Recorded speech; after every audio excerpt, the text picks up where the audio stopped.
viu, Oswaldo? Beleza, eu já tô aqui preparando tudo. Olha lá!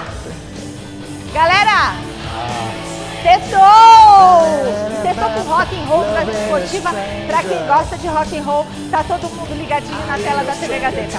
Vamos ver se o Bazejo sabe quem tá tocando? Não vou falar, não vou falar. Ele tá aqui. Hoje tem essa super dupla. Você sabe.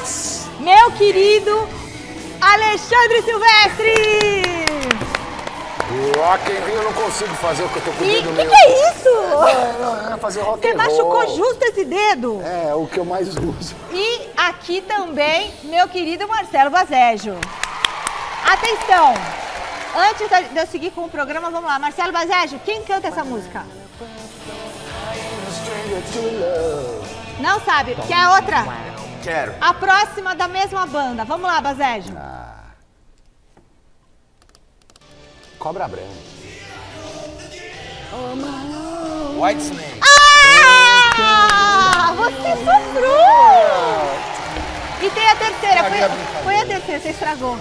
O quê? Ele soprou o quê? Cobra Branca, White Snake. Eu nem ouvi ele falar. Olha essa. Essa eu conheço, pô. Essa é Nossa, boa. já sofri tanto. Essa é boa pra namorar, gente. Eu sofria na Eu adolescência. também chorava, Eu gostava chorava. da menina que não dava bola pra mim. É, eu também. Do lado do prédio. Mas todos esses sofrimentos que a gente passa de amor, se você tá aí na sua casa também, né, tá sofrendo, passa. Passa. Até uva passa. Então, assim, do chão a gente não passa, tá bom? Mas olha, vamos falar de futebol, a gente já falou de amor aqui. Ele acertou, que é o White Snake. Como é que você soube? Porque a segunda música eu conhecia, a primeira não. Como é que E chama? essa terceira eu conheço também, Como já é que ouvi chamou? muito na Alpha FM. Como é que chama o vocalista? Aí eu já não David! David? Coverdale! Ah, aquele loirão. Eu Ele não tem um... sou muito do rock, entendeu? Ele é mais do Aquelas rock. calcinhas apertadas, É, de não, couro, muito legal. né? Assistam cabelo- os clipes, viu? Geração, assistam os clipes dessa banda, White Snake. Você vai ver o São Paulo hoje voltando a vencer, depois de 4 derrotas seguidas. Marina Buffon tá lá no CT da Barra Funda com todas as novidades do Tricolor, que já tá pensando no Choque Rei de domingo. Pois é, domingo tem São Paulo contra o Palmeiras. Temos ainda o empate sem gols entre Flamengo e Cruzeiro. A preparação do Coringão para o duelo de amanhã contra o Mirassol e a preparação também para a grande final da Copa Paulista Sicredi entre Primavera e 15 de Piracicaba, que você vai conferir aqui na Gazeta no domingo a partir das 2 da tarde. E não é só isso não, tem muito mais depois dessas dicas. Sobe a guitarra, vai. Bom, e a gente está de volta. Antes de seguir o programa, eu quero mandar um beijão para os palmeirenses Divanildo e pro Mendes. Hoje me atenderam no almoço. Um beijo grande para vocês, meus queridos. Bora agora com a vitória do São Paulo para cima do Fortaleza lá no Ceará. O tricolor paulista conseguiu escapar de atingir a pior sequência de derrotas em 13 anos e ainda viu o Luciano acabar com um longo jejum de gols. O São Paulo visitou o Fortaleza e começou a partida já tomando esse susto com a falha do Rafael. Sorte que bateu no Wendel e foi pra fora. E aos 10 minutos do primeiro tempo, Rigoni recebeu na linha de fundo, cruzou pra trás e Tapia se livrou bem da marcação pra abrir o placar pro tricolor. E aí veio a polêmica. Rigoni acertou o Daverson com o pé alto. Daronco foi chamado e com a ajuda do VAR decidiu expulsar o atacante. Com um a mais, o Fortaleza pressionou e levou perigo ao Rafael. Primeiro com Pochettino, depois com esse chute do Diogo Barbosa. Pochettino mais uma vez, e essa confusão que resultou no chute do Breno Lopes. E quem não faz, meu amigo, toma! Enzo Dias recebeu um ótimo passe e deixou o Luciano livre, sem goleiro, só para empurrar e garantir a vitória do tricolor. Fortaleza 0, São Paulo 2.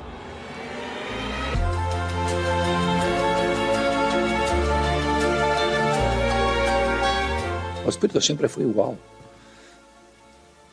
Muitas vezes aconteceu que o resultado não acompanhou o rendimento do time, a performance do time.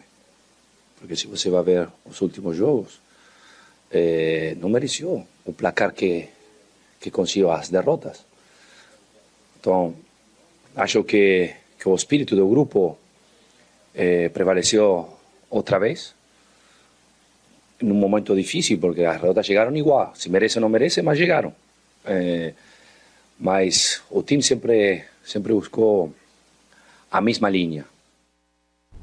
Bom, a gente tem que ressaltar essa vitória por 2-0 do São Paulo, que vinha aí de 4 derrotas seguidas, né?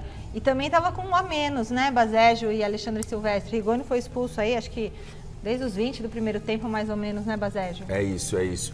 Vitória importante, é claro que o Fortaleza não pode ser parâmetro, é o vice-lanterna do Campeonato Brasileiro, está à frente somente do Sport Recife na tabela, mas é uma vitória para elevar o moral da equipe. O São Paulo vinha de 4 derrotas consecutivas, incluindo a eliminação na Libertadores. Acusou, né, sentiu o golpe e tinha que dar a volta por cima, e essa volta por cima pode ter se iniciado nesse confronto na Arena Castelão. São Paulo jogou com um a menos durante a maior parte da partida, mas também não foi muito ameaçado. Era natural que o Fortaleza fosse mais pro ataque depois que passasse a jogar com um homem a mais em campo, mas o São Paulo se defendeu muito bem. O Luiz Gustavo foi uma grata surpresa, ele não atuava há 6 meses por causa de um problema no pulmão, e jogou como se tivesse em plena atividade. Muito boa a partida do Luiz Gustavo, que já tem 38 anos, é um jogador experiente, mas mostrou que pode ainda ser útil à equipe do técnico Hernan Crespo. São Paulo, que vai completamente esfacelado para enfrentar o Palmeiras no domingo no Morumbi, ganhou do Fortaleza, mas é uma equipe muito fraca e eu não vejo as perspectivas muito positivas para o São Paulo nesse choque rei. Mas são 3 pontos importantes para essa briga do São Paulo por uma vaga na Libertadores. O São Paulo dá uma resposta. Sempre é difícil jogar contra o Fortaleza lá, apesar do Fortaleza não estar bem. Porém, 19º. Não, tudo bem, mas é um time que... Mas esse ano não vem ameaçando ninguém. Mas é difícil jogar lá, gente, tá? Castelão Agora, sempre é difícil. a resposta para acalmar, achei muito exagerada O quê? a cobrança e a crítica de parte da torcida do São Paulo após a eliminação na Libertadores.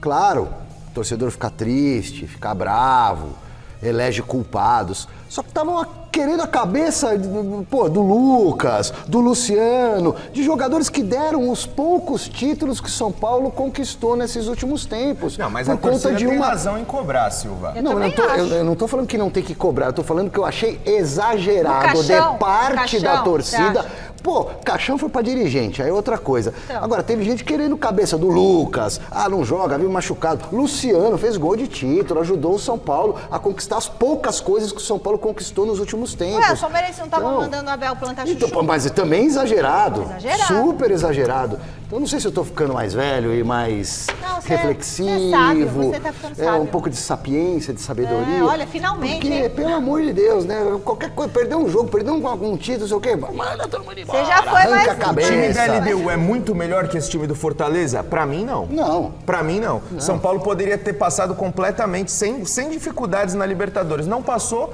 por causa da incompetência do Luciano na cara do gol. Lembrando que o São Paulo volta a campo no domingo, 4 da tarde, contra o Palmeiras. E, ó, São Paulo foi muito bem, porque tava com um monte de jogador aí sendo poupado pro clássico. O trio de zaga eram 2 volantes. Do trio de zaga, só um era zagueiro. São Paulo com muitas improvisações Deu e mesmo certo, assim né? venceu. E Deu vem, certo. e, vem, e vem vivendo e sofrendo com isso nesses jogos decisivos aí, que ficaram pelo caminho de Libertadores. Aí subiu o- Errou, teve erro individual, mas assim, cara, um detalhe ou outro fez o São Paulo ser eliminado também. O Luciano perdeu gol, mas a bola bate na trave e entra. O São Paulo talvez tivesse avançado. Ó, mas aí já quer arrancar a cabeça de todo mundo, pô. Falando, mas isso foi. Agora vamos falar do Tá. factual.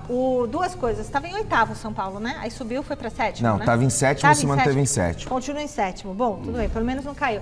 Agora, a expulsão do Rigoni aí com aquela entrada em cima do Daverson, vocês acham que foi justa ou não? Começando pelo Basejo.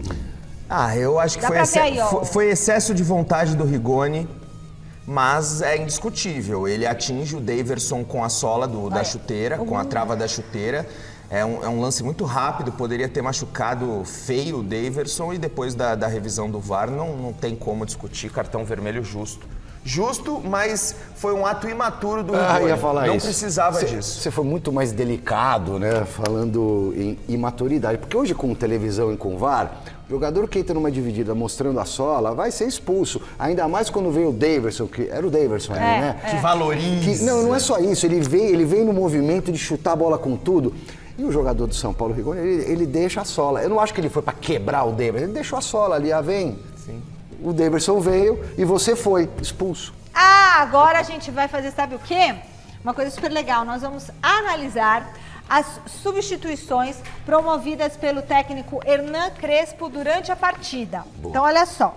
No intervalo, o Rodriguinho saiu para dar lugar ao Enzo Dias. Aos 22 minutos do segundo tempo, Mailton entrou na vaga do Cédric Soares. Aos 30, Tapia foi substituído por Luciano e 2 minutinhos mais tarde, o Alisson foi para o campo para a saída do Wendel. Queria que vocês comentassem. Vamos começar. Primeiro, o Rodriguinho saiu e deu lugar ao Enzo Dias, tá? Acertou ou errou o Crespo? Eu acho que acertou. O São Paulo estava jogando com um a menos, precisava reforçar seu sistema defensivo. E para isso o Rodriguinho foi sacrificado. Foi uma boa decisão do Crespo, ao meu ver. Concordo. Com Fritas, sem né? polêmica. Muito bem. 22 minutos do segundo tempo. O Mailton entrou na vaga do Cédric Soares. E aí, Silva? Cara, o Cédric, ele é um jogador esforçado, mas que não acerta um cruzamento, velho. E eu gostaria de ver mais minutos o Mailton. Então talvez... Eu tenho que dizer se foi certo ou errado, né? Foi certa a alteração, mas eu teria feito antes. Assino embaixo. Também com Fritas. Aos 30, o Tapia substituído pelo Luciano. Autor do primeiro gol, substituído pelo autor do segundo. O Tapia fez um bom jogo, ao meu ver, e o Luciano precisava mostrar futebol, conseguiu também tirar a pressão com um golzinho. Acho que foi uma decisão acertada. Concorda, Silvio? Eu concordo, não tem muito o que falar. Jogador por jogador, né? E o Alisson, que foi para o campo para a saída do Wendel? Ali naquele momento o Enzo Dias já estava em campo. Por um tempo o São Paulo atuou com uma dobra de laterais esquerdos. Com a saída do Wendel, o Alisson compõe o meio-campo e fica o Wendel sozinho na lateral esquerda. O Alisson também pôde preencher, não dá espaços. Eu acho que foi uma boa substituição. Beleza. E ajudou na construção do gol do Luciano. Fez o desarme, né? Iniciou o contra-ataque. Teve o dedo do técnico na alteração. Eu gostaria de ver mais vezes o Alisson. Ele perdeu espaço com a chegada do Crespo. E o São Paulo não vai ter muito tempo para comemorar essa vitória, não, porque domingo já encara o Palmeiras no Morumbis. A gente ainda vai falar mais do Verdão hoje, mas a gente vai antecipar agora o palpitômetro do Choque Rei. Pode rodar a vinheta.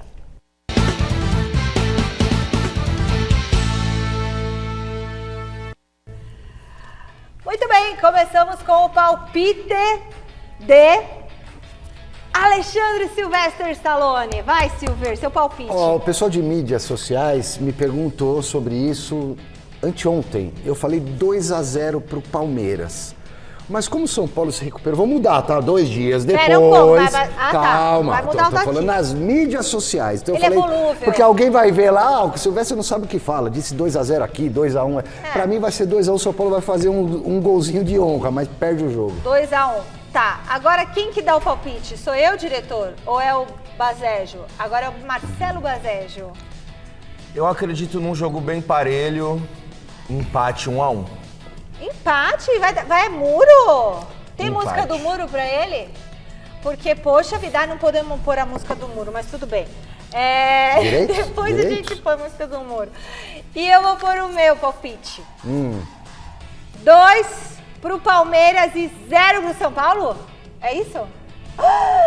Pois eu acho que o Palmeiras vai ganhar lá no Morumbis, hein? Será? 0 pro São Paulo, 2 para o Palestra. Ai, nossa, não sei, mas tudo bem. Aqui então tem vitória do... Todo mundo tá dando uma vitória do Palmeiras, o Silver também. Só o Baseado que ficou no empate. Você aí de casa, não fica fora dessa, hein? O Choque Rei é o tema da nossa enquete do dia. Qual vai ser o resultado do clássico entre Palmeiras e São Paulo? Vitória do Tricolor? Empate ou da Verdão? Para participar da enquete, você vai entrar no site gazetesportiva.com e vai deixar o seu voto. Agora, nós vamos para o CT da Barra Funda, é isso? Diretamente com a Marina Buffon, com as informações do São Paulo. Boa noite, Mar. Qual que é o saldo da vitória de ontem do Tricolor, pensando no Choque Rei de domingo? Olá, Michele, boa noite para você, para todo mundo que está com a gente aqui no Gazeta Esportiva nessa sexta-feira. Vocês comentaram bastante aí sobre a partida, sobre essa vitória depois de 4 derrotas seguidas, a eliminação na Libertadores. Então a primeira coisa de ponto positivo do São Paulo foi justamente recuperar um pouquinho dessa animosidade, né? Para tentar ir para esse clássico, tentando chegar a um pé de igualdade com o Palmeiras na questão de animosidade. O Palmeiras também vem aí de uma vitória sobre o Vasco, está numa situação melhor no campeonato, busca a liderança da competição. Ontem ainda teve um empate entre Flamengo e Cruzeiro que acabou facilitando um pouquinho para o Palmeiras. Mas na questão de São Paulo, além disso, Luciano também volta a marcar gols depois de 13 partidas, desde julho que ele não balançava as redes. Então isso também volta um pouquinho da animosidade do Luciano, que nem comemorou direito ali aquele gol que ele marcou, justamente por conta de saber, né, que não está numa boa fase aí no São Paulo, a torcida está pegando no pé dele. Mas para além disso, Michele, São Paulo também, o técnico Hernan Crespo também conseguiu poupar alguns jogadores. É claro que muitos deles estavam aí lesionados, então, por exemplo, o Alan Franco não viajou por conta de uma sobrecarga na coxa, o Lucas ficou aqui também no CT para fazer um trabalho específico pensando no clássico, o Arboleda estava suspenso, mas outros jogadores que estavam no banco de reservas, casos do Oscar, do Marcos Antônio, que de repente poderiam tentar entrar ali para resolver alguma situação, ainda mais depois da expulsão do Rigoni, não precisaram entrar em campo. Luciano também está mais descansado, entrou aí, jogou apenas 15 minutos mais ou menos do segundo tempo, vai chegar inteiraço aí para esse clássico no próximo domingo. Tá certo, gente? Então, assim, o São Paulo chega com um bom saldo. O Rigoni foi expulso, já então desfalque confirmado para domingo. Aí vocês me falam se isso é bom ou se isso é ruim. Tem torcedor falando, comemorando até que Rigoni não vai jogar, porque considera aí um reforço, vamos dizer assim, mas vocês comentem aí daqui a pouquinho. Mas, muito provavelmente, o Lucas e o Alan Franco, que eu comentei com vocês, que ficaram por aqui treinando, devem estar à disposição normalmente do técnico Hernan Crespo. Além deles, como eu comentei, a Arboleda deve voltar à zaga titular do São Paulo. Marcos Antônio também pode voltar a fazer a sua função no meio-campo, a depender aí do que o técnico Hernan Crespo vai querer para essa partida. Enfim, vários retornos aí do técnico Hernan Crespo. E daqui a pouquinho eu volto para falar mais um pouquinho do Luiz Gustavo e também trazer um pouco dessa preparação que aconteceu já hoje pela manhã aqui, viu, Michele? Eles, depois da vitória de ontem, já viajaram para cá, para a capital paulista, e já treinaram hoje cedo aqui no CT. Nossa, que disposição, hein, do elenco. Legal, Má. Eles já vão comentar sobre esse jogão que vem por aí para as duas equipes. Falando do São Paulo, como essa que vai com o time completo, então, enfrentar o Palmeiras, ou quase completo? Quase, são retornos importantes, né? O Arboleda foi um desfalque de peso, teve que cumprir suspensão. O Alan Franco também ficou de fora por um problema físico, mas já está voltando a treinar. Acredito eu que o Ferraresi, não sei se vai voltar também a ser relacionado contra o Palmeiras, mas já tem a volta de alguns zagueiros. O Lucas foi preservado, o Oscar voltando a ser relacionado, pode ser que seja relacionado de novo. Enfim, grandes nomes do elenco voltando a pelo menos figurar no banco de reservas. Isso já dá uma perspectiva diferente para o técnico Hernan Crespo nessa reta final de temporada. Mas agora, para jogar o clássico contra o Palmeiras, quem tem que entrar em campo são aqueles que já estão bem fisicamente, já estão 100% fisicamente. Eu vejo a escalação de um Lucas, de um Oscar, como bastante arriscada. A qualidade deles é inquestionável, mas pensando para jogar contra o Palmeiras... Estão preparados? Estão com ritmo de jogo? Eu não vejo eles preparados para enfrentar talvez o melhor time do Brasil. O que você acha, Silver? Eu acho que restou ao São Paulo na temporada tentar atrapalhar os rivais. É o que sobrou. Pegar uma vaguinha de Libertadores, de pré-Libertadores e atrapalhar os planos do Palmeiras, que está brigando para encostar de vez no Flamengo. Vai brigar pelo título, acredito eu, até o final do campeonato com o Flamengo. E é o que sobrou. O São Paulo vai ter muita dificuldade, o Palmeiras está jogando bem de novo, encaixou o ataque. Vai ser um jogo para o São Paulo botar 3 zagueiros para marcar os 2 atacantes do Palmeiras. E acredito até que o Palmeiras será dominante nesse jogo. Quem vai jogar de contra-ataque, quem vai tomar a iniciativa, na minha opinião, vai ser o Palmeiras. E o São Paulo é que deve esperar para reagir de contra-ataque. Logo o Palmeiras, que adora uma ligação direta, uma bola longa. Mas o Palmeiras é um time que, apesar de bola longa, ligação direta, é um time que toma iniciativa. Ele faz esse jogo vertical, mas não necessariamente significa que ele joga de contra-ataque. Ele também usa como contra-ataque, mas ele vai para cima desse jeito. O Palmeiras encaixou, o São Paulo está tentando se encontrar. Para atrapalhar a vida do Palmeiras, vai ter que ter um jogo perfeito defensivo, porque do meio para frente o Palmeiras está jogando muito bem de novo. Vamos falar do lado verde do clássico? O clima tá animado pelos lados da academia de futebol, hein? Afinal de contas, os argentinos foram convocados, é isso? José Paz está lá? Eles foram convocados pelo técnico Lionel Scaloni. Não, o José Paz não está lá, que hoje tá de folga. Para os amistosos da Argentina contra Venezuela e Porto Rico. Olha quem foi convocado: o Aníbal Moreno e o Flaco Lopes. E o Lucas Evangelista foi para as redes sociais agradecer o apoio depois da grave lesão sofrida no último final de semana. E anunciar que a cirurgia realizada ontem foi bem sucedida. Que bom, né? Ele sofreu uma ruptura no tendão da coxa direita na partida do último final de semana contra o Bahia, e aí só deve voltar ao time na próxima temporada. Esquece ele desse ano. Baségio, Silvestre, eu quero fazer 2 perguntas para vocês. Primeira, justamente qual o tamanho do prejuízo do Palmeiras com essa lesão do Lucas Evangelista? Né? No que vocês acham que vai impactar o time ou o substituto dele? É ok.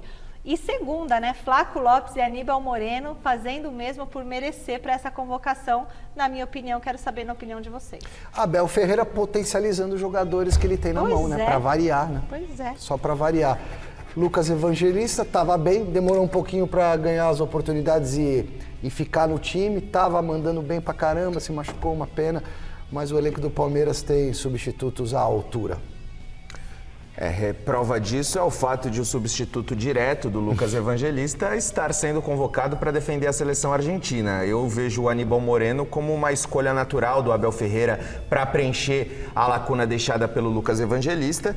E se o, em tese, reserva está sendo convocado para a seleção argentina, então o palmeirense não tem motivo para estar preocupado. O meio-campo do time alviverde está em boas mãos, Michele. Legal.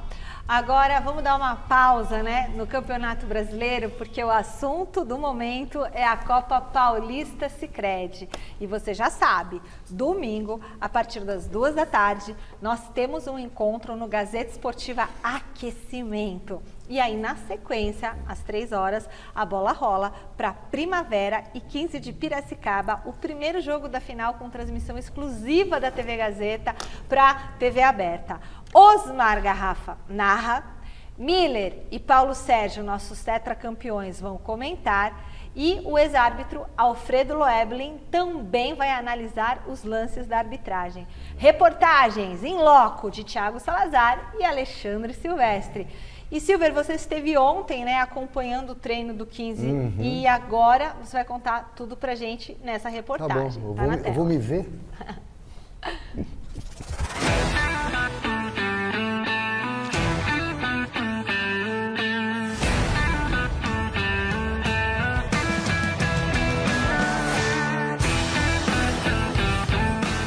Quem planta, colhe.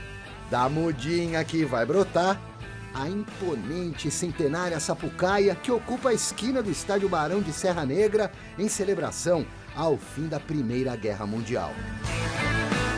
A história de luta do 15 de novembro de Piracicaba vai muito, muito além das 4 linhas.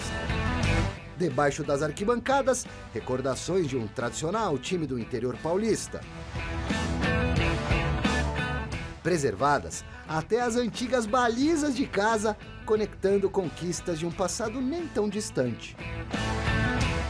E aí eu fiz aquela grande campanha de 3 anos, né, onde peguei o 15 na Série A3 e levei até a Série A1. No museu, troféus mais recentes de quem é bicampeão da Copa Paulista. As taças mais antigas, as primeiras, foram doadas e derretidas por uma justa causa. Viraram capacetes e munições para as forças que lutaram na Revolução de 32.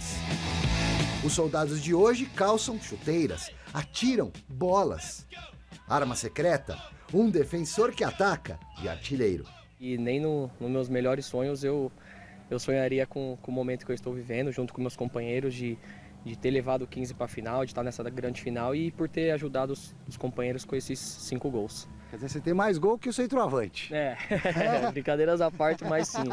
Objetivos alcançados amenizam dores do sacrifício. Paulo é centroavante, quebrou o nariz, cara? Graças a Deus não, foi quase. Foi só um susto? Só um susto. O importante é que tá ficando bom e vamos estar inteiro aí pro jogo. superação e fé por um final feliz? Protegido já para a decisão? Sempre. Rituais, cada um tem o seu. Aqui é o cantor do time, aqui, ó.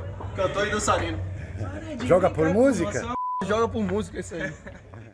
O confronto de domingo é em território inimigo, contra um adversário vizinho, conhecido, respeitado. Vai ser uma grande final, equilibradíssima, né? Equipes que se respeitam, que são entre aspas, assim, né? Vamos falar dessa maneira, parceiras, né? Amigos. Mas no momento que o juiz apitar ali, cada um vai lutar pelo seu. Primeira batalha em Campinas. Duelo de volta em Piracicaba.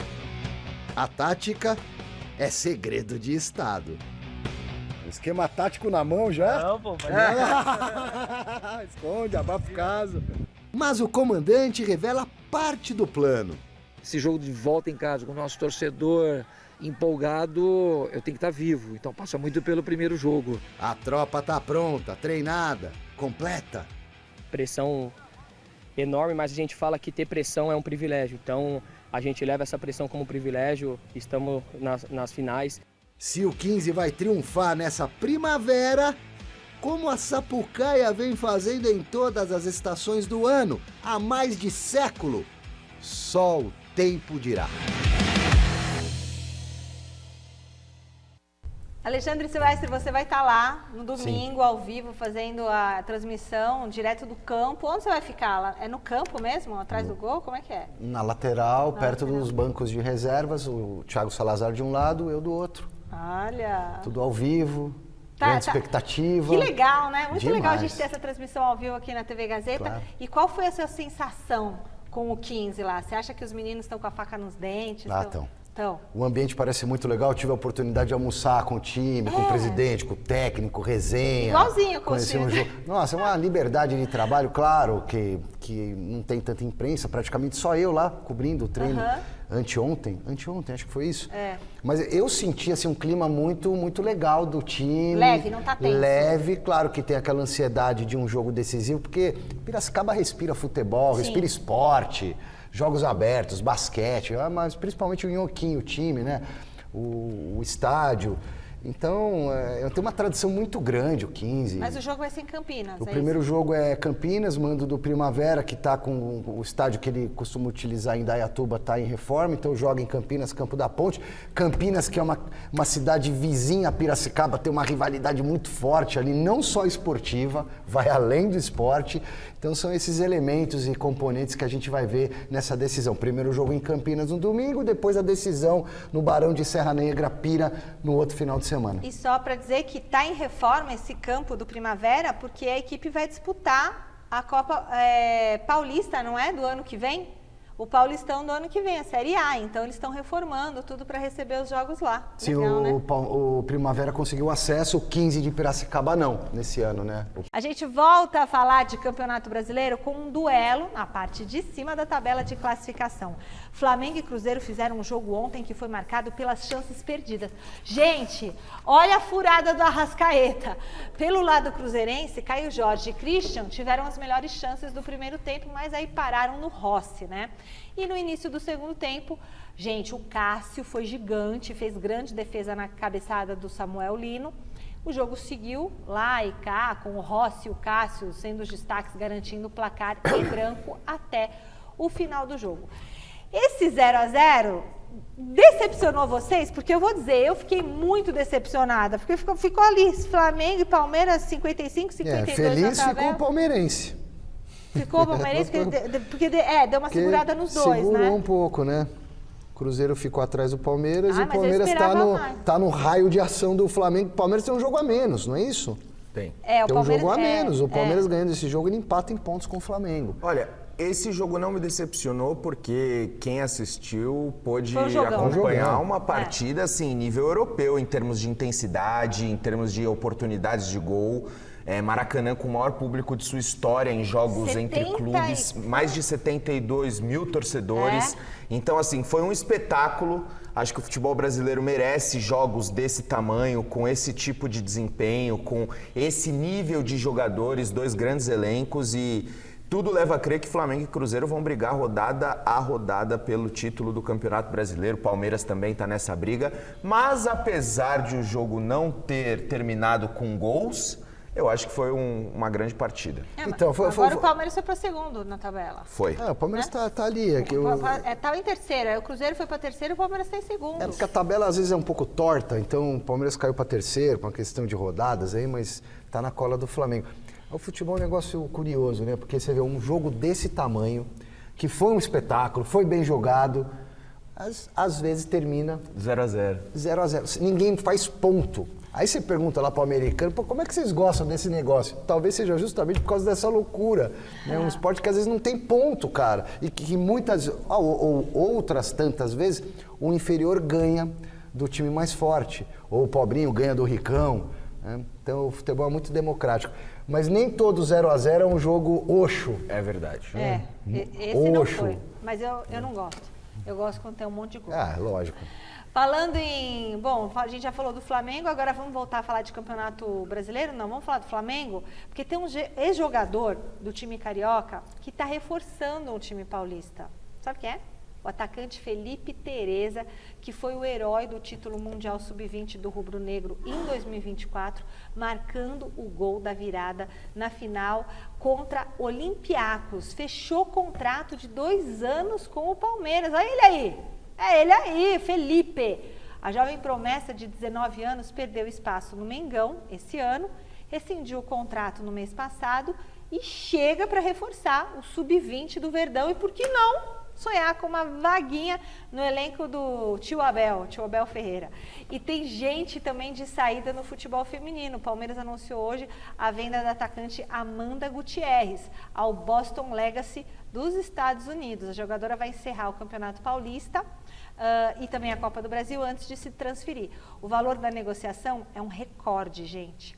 80% dos direitos econômicos repassados por $1.100.000, quase 6 milhões de reais, que é a maior venda da modalidade. Legal, né? Um reconhecimento também para o futebol feminino. E ela é uma das melhores jogadoras do mundo na atualidade. E o Palmeiras fazendo bonito na base, no masculino profissional, no feminino, vendendo bem.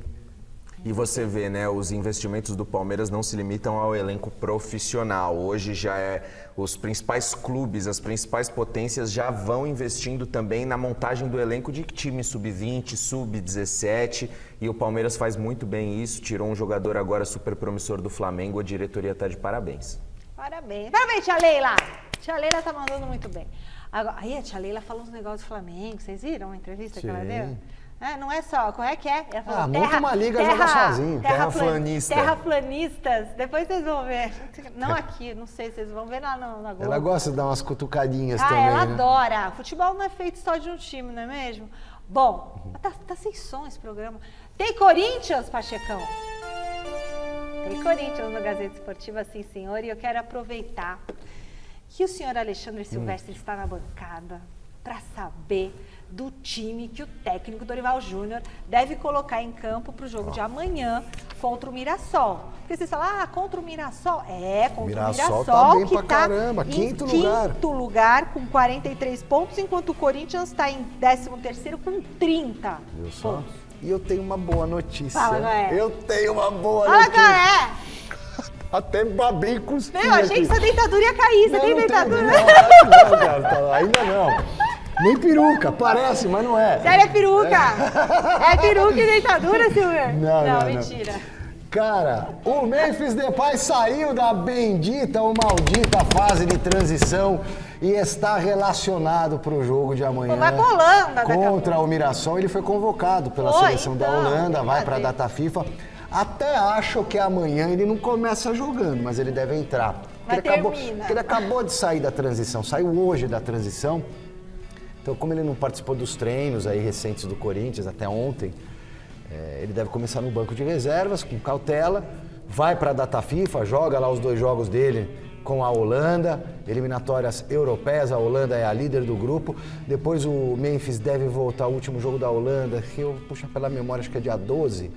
O Memphis tem o dia 13 para voltar tranquilo no jatinho dele de boa, treina dia 14 para jogar Aí sim, se não voltar quebrado da Holanda, Ai, jogar para. contra o Santos no dia 15 na Vila Belmiro pelo Campeonato Brasileiro. O Yuri Alberto também retorna ao time porque cumpriu a suspensão automática. Esse vai ser titular contra o Mirassol. E o Corinthians lá na volta da data FIFA, já projetando o futuro para esse jogo contra o Santos, por exemplo, que é dia 15, não vai ter o Hugo Souza, porque ele vai estar com a seleção brasileira. O Ancelotti disse que vai usar o Hugo como titular no segundo jogo amistoso, que é Japão.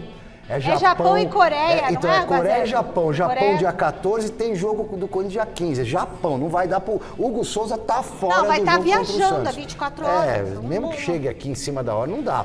Até porque ele vai jogar esse jogo. Agora vamos combinar, o Baséjo.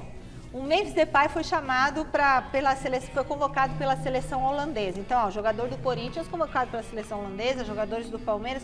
Mas o jogo, com todo respeito, é contra a Finlândia e Malta. Ué, aqui a gente não joga também contra mas as seleções para. menores? Não, mas Venezuela, Finlândia Bolívia. e Malta devia ser proibido ser convocado para jogar contra esses times. Tirar o jogador do Corinthians para... Bom, se bem que é data FIFA, não vai tirar de nada.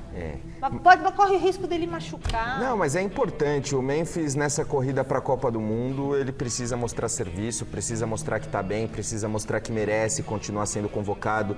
Ele segue sendo uma das grandes referências técnicas da seleção holandesa, principalmente do meio para frente. Eu não vejo ninguém com um nome, com uma imagem tão forte globalmente como o Memphis Depay. Então a seleção holandesa precisa do Memphis e o Memphis também precisa mostrar serviço para a seleção. O Memphis hoje é um jogador que está atuando num mercado periférico em relação à Europa. A comissão técnica da Holanda tem acompanhado o jogador, mas não é a mesma coisa que ele atuando na Europa.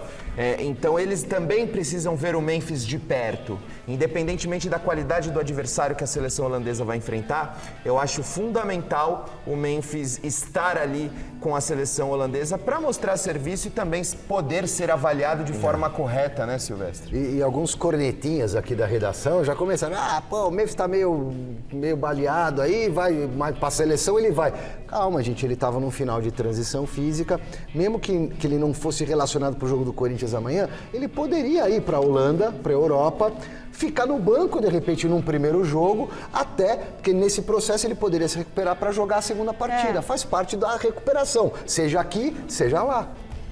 Gente, na quarta-feira, dia de convocação da seleção brasileira, eu falei aqui que o Osmar Garrafa, o nosso xerifão do Mesa Redonda, estava numa missão especial no Rio de Janeiro. Hoje a gente vai dar uma préviazinha desse material que nós produzimos na cidade maravilhosa. Quando se fala de seleção brasileira, de Copa do Mundo, e você obviamente já sentiu isso aqui no Brasil, não tem como não falar de Neymar. E você foi muito claro, não só ao Neymar, disse que para estar na seleção brasileira na Copa do Mundo, o jogador tem que estar a 100%. O Neymar novamente está contundido, está lesionado. Será que teremos tempo hábil para que o Neymar possa atingir esse estágio de 100%? Opa! Não, cadê a resposta? Que é isso? Não, vocês estão de brincadeira aqui. Ele fez essa pergunta pro Ancelotti Eu não e a tenho gente equilíbrio não vai... emocional pra isso não, Michele. A gente vai ficar sem a resposta? Pô. A resposta você vai conferir. Esse joguinho aí. A resposta do técnico Carlo Ancelotti você vai conferir domingo no Mesa Redonda, a partir das 9 da noite. O programa vai estar imperdível. Tem todas as emoções do choque rei entre São Paulo e Palmeiras. Tem os melhores momentos de Corinthians e Mirassol, a final da Copa Paulista Sicredi e muito mais. E o convidado da bancada vai ser o nosso querido jornalista Rogério Barolo. Foi o nosso diretor aqui, bravo demais. Esse gosta de botar fogo no parquinho, hein? Meninos, vocês acham? Agora sim, o Ancelotti vai responder domingo no Mesa Redonda, mas vocês acham que o Neymar se recupera a tempo da Copa do Mundo? O Neymar, para se recuperar a tempo, ele tem que abrir mão de todo o resto. Eu fiz uma analogia outro dia, que é aquela do Rocky Balboa, se eu não me engano, parte 4, quando ele vai lutar com o Russo, que é uma máquina de... o Draco? Drago, alguma coisa assim. Esquece tudo, namorar, beber, noitada, outros negócios, família, Nossa, o Drago filho. era uma máquina, né? treinar, acordar 5 horas da manhã, comer ovo cru, pensar só naquilo, futebol. Ai, naquilo futebol. Naquilo futebol. Em 6 meses ele se prepara, capacidade técnica ele tem de sobra, ele entrando em forma, ele joga a Copa do Mundo tranquilamente. Se ele entrar em forma, eu tô achando o Neymar inchado, pra ser muito sincero. Bazejo. Eu vejo lesões musculares, mas eu tô achando ele inchado no rosto. O Bazejo, você acha que dá em 6 meses pra entrar em forma? Eu acho que não. Não há tempo hábil pro Neymar mostrar uma consistência suficiente que convença a todos que ele merece um lugar na Copa do Mundo. É lógico que ele pode vir a alcançar um bom momento um pouco antes do Mundial. Um ano não. Ele tem um ano pra entrar em forma. Um ano não, ele tem 6 meses. Não, tudo bem, 6 meses. Ele tem 6 meses, Silver. Ué, ele tem 6 meses pra mostrar você que pode não merece. acreditar que ele vai conseguir, mas tempo existe, cara. 6 meses é muito pouco tempo pra ele atingir o que ele um dia já atingiu. Não, pera um pouquinho. Se tiver a determinação de Na outros, condição que ele consegue. está, em 6 meses ele não atinge o ápice. Ô, Bazejo, mas ó, se você contar, tipo assim, vai, outubro, vai, novembro, dezembro, janeiro, lesionado. fevereiro, março, abril, Ele tá maio, lesionado. dá 8 meses, junho. Ele tá lesionado. Não, ele já tá no limite, A mas... convocação é muito antes de junho. A convocação é em maio, aí não Então. dá. Bom, entrevista completa do Carlo Ancelotti vai ser exibida no Troféu Mesa Redonda, o Oscar do futebol brasileiro. Ai, mas você aí do outro lado da telinha, você já tá convocado, né, para ajudar a escolher a seleção dos melhores do ano. Entre agora no site troféumesaredonda.com.br. Você vai votar no seu jogador favorito em cada posição. E aí, no final, tem um concurso cultural, que você pode ganhar uma camisa do seu time da Série A, tá certo? Então, participe, troféumesaredonda.com.br. Você já votou, Silvestre? Ainda não. Bazé, já votou? Eu Ainda gosto de não. voltar com antecedência, assim, porque eu quero Mas vai votar, porque vai acabar. Ah, mas... Ué, mas já vai ter que esperar acabar, desenvolver vai um chegar. pouco mais o esperar até campeonato. o último minuto pra fazer minha porque votação. senão é que nem na Copa do Mundo, a FIFA define o melhor do mundo, O aí, Oliver antes Kahn, da final. o Aí na Oliver final Kahn. o cara tomou um frango. vai. Aí tomou um frango E é o daí, melhor do mundo. A um eleição erro foi define, antes. um erro define, um erro que você faz aqui define o seu ano inteiro? Não é assim, não. Depende do erro. Não é assim, não. Você tá Depende depondo do- contra o evento aqui, ó. Não, Não, eu porque só vou assim- esperar o máximo, posso? Espera, aí você espera até o último Ó, momento. obrigado. Mas vota, mas você Tem vota, 3 sua mãe times vota, seu pai brigando vota, pelo todo mundo título. vota. Há quanto tempo não acontecia isso? É verdade. Tem mais Choque Rei no Gazeta Esportiva? A torcida do Palmeiras vai contar mais uma vez com um mascote muito fofo, muito especial no clássico contra o São Paulo no Morumbi. Veja na reportagem do José Paes.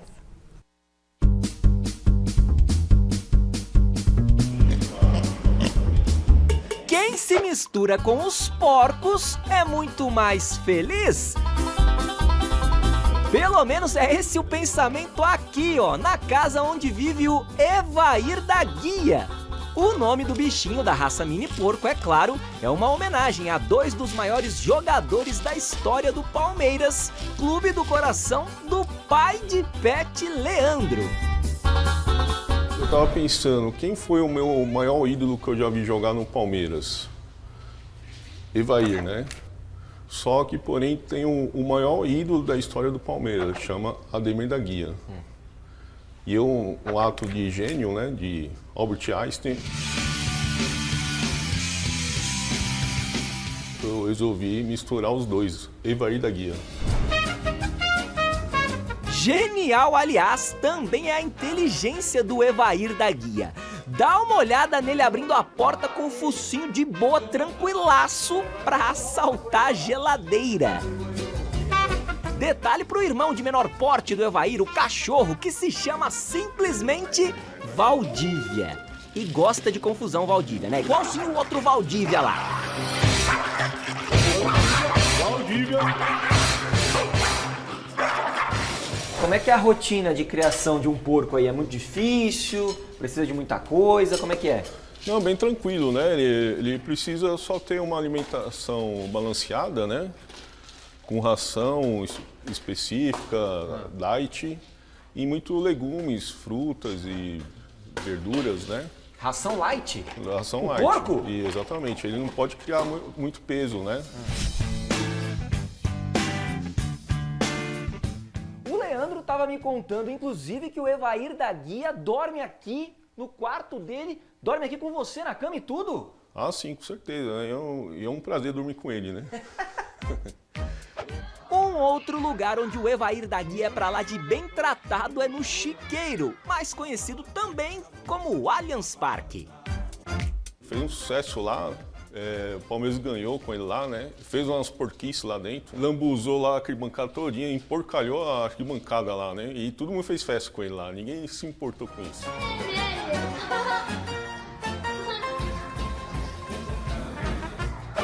Festa também é o que faz o Evair da Guia na vida do Leandro. E entre esses dois aí, o porco não torce o rabo não, viu?